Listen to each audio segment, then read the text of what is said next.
G'day guys and welcome back to the JFBS Supercoach channel. And today we're going to go through the game week 7 review.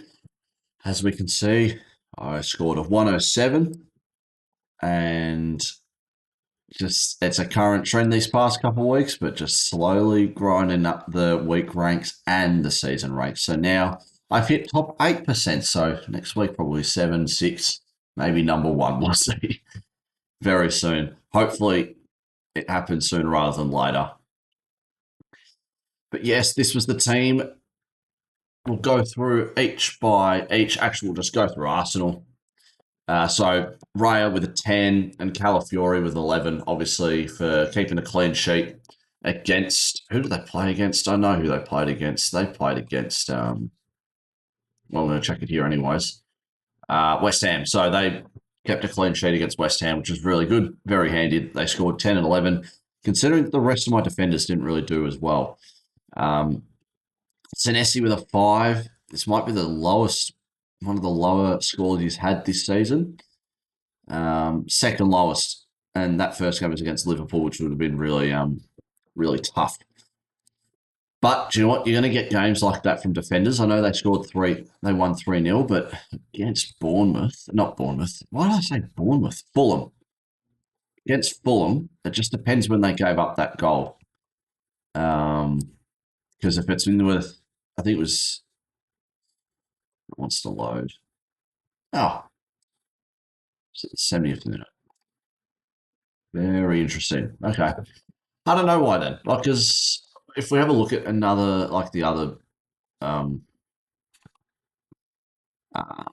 who are they? Other Bournemouth defenders. 15-7-5. It's really weird. Oh well, very interesting there. Tottenham players in Devent and Romero. I've just learned. I know I've said this the past couple of weeks, but I really need to not have them both on, because one of them's going to stuff up and the other one is going to stuff up too. Unless they play well, then it's great, but you can't really ask that for Tottenham, who I don't know where they're sitting on the table. Oh, they're third. Well, I know they're third, but you know, you're not going to get that every week, unfortunately. So that's the defender. Bueno was on 13 at one point, and then they gave up a goal late against Brighton. Maybe he got a foul, something like that. But he was on 13, which really pissed me off, because that's 10 more than Romero, and 10 points is a lot in this game. Yeah, so I was a bit disappointed that he went down to 6. Still will make his money slowly as well. He's a guy that I'm probably not going to trade until towards the end of the year, until I have my team like fully locked in and set. Midfielders, Rice scored a goal for Arsenal, which was amazing. Got that to 18, and the defensive clean sheet as well, which got it out to an 18, which is amazing. Longstaff and Statch, on the other hand, with the 2 Tottenham players, I mean, they did better and they lost. So very interesting, I'll be honest. And oh my God, my Toffee boys. I watched this game last night and it was pretty much Crystal Palace's game to lose. You saw they didn't take most of their opportunities.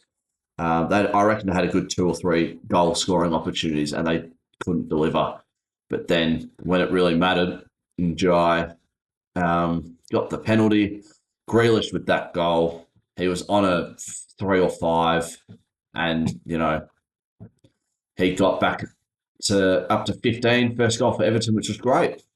Haaland with an 11. I watched the first half of the City-Brentford game as well last night, before it was getting too late for myself. Excuse me. Scored the goal very early on, was on his 10 or 11, and then obviously didn't do anything for the rest of the game. Oh, sorry, I skipped over Rodri. Rodri as well as Bueno. I feel Rodri seems to be injury prone, which is really disappointing. He only played like 10 minutes, 22 minutes, and looked like it was a tight hamstring. So, look, He probably might miss one game, considering that they've got the international break, and then it's Sunday the 19th, and it's the 6th today. So they have just under 2 weeks. So they'll probably play around this date here, which is okay. Not week 6, week 7. Um, Salah and Pedro went off against each other. I didn't watch this game, all the highlights, so a bit of a hard read to see, but just disappointing. I mean, I'm going to have them for the whole year. I really want Semenyo, which is annoying. I think if I'm looking at this team right now, I think one of these two, three, and the fourth guy I know I'm bringing in, won't talk about it today, will be my fourth guy, my fourth defender, because I think defenders are better than midfielders, in my opinion.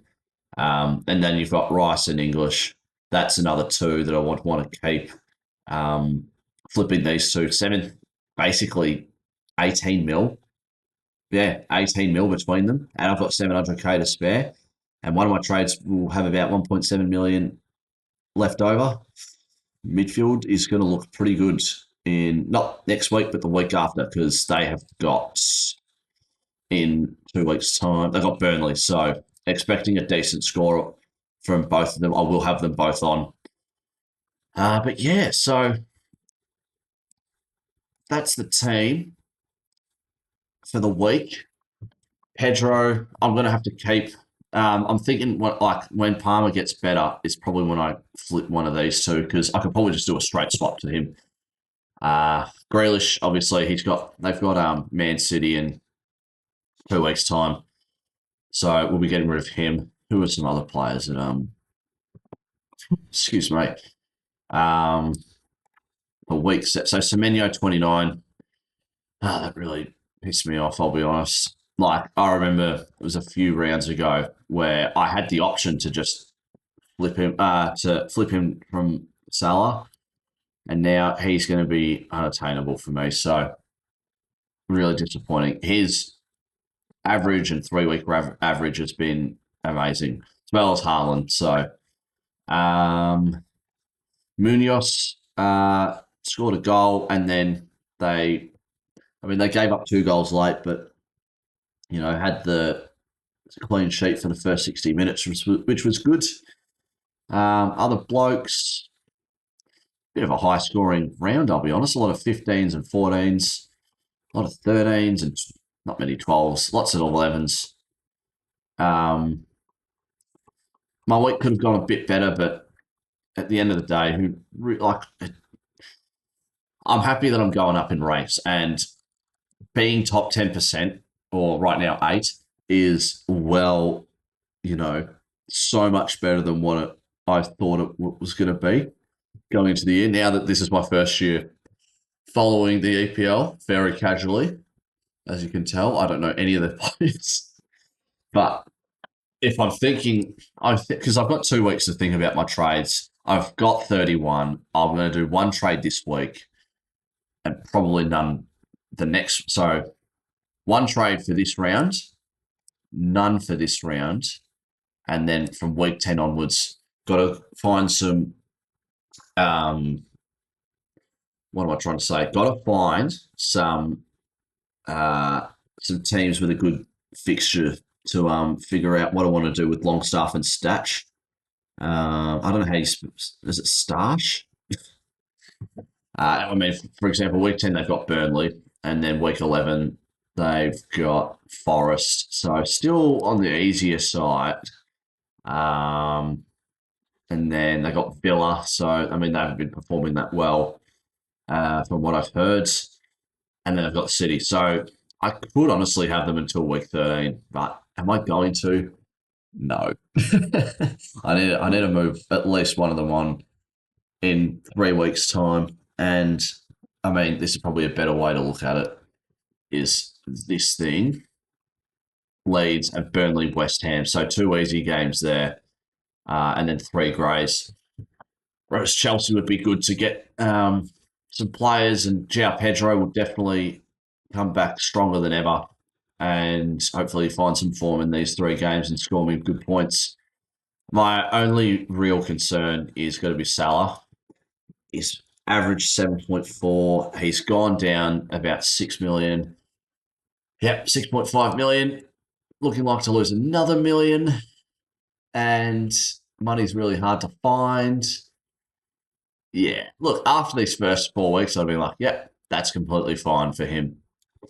Then it's the 2 and 4 from Palace and Chelsea, which really annoyed me. So, look, I probably shouldn't have started him at first because there was a lot of questions about it. And I just, at first week, didn't know any players. I was like, yep, I know who Mo Salah is, and he's expensive, which I thought he'll score a lot. Now, Isak's in the going to be playing, so it's going to be a bit annoying because if I'm looking at my team at the moment, I'm going, one of these two are gone, and then that's my defense for probably the rest of the year.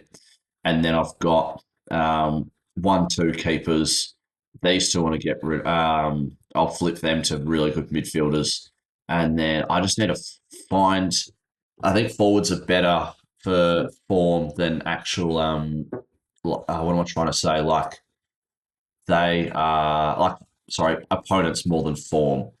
So I mean, I know that's for the whole thing, but I know I'm never to double up again after Leeds play Burnley and West Ham. So yeah, that's the team review there.